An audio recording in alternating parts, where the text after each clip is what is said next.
Looking at this exhaust valve, opening and closing, so I can get the top dead center. Both valves shut.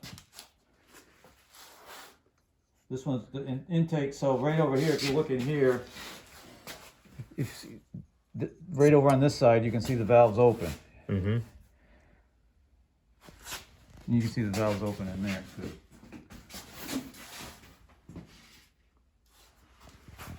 So I'm going to see this one shut. And wait for the piston and see what. Ooh, here he comes. Yep, that's good. So, next thing goes with.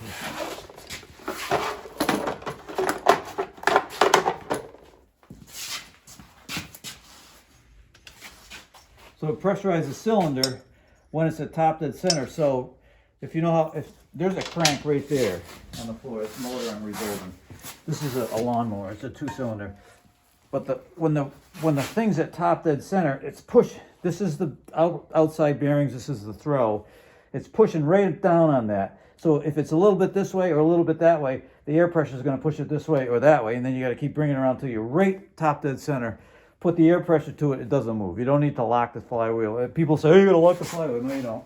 I do this shit all the time. You never have to lock the flywheel. But people are gonna tell you you do. Right.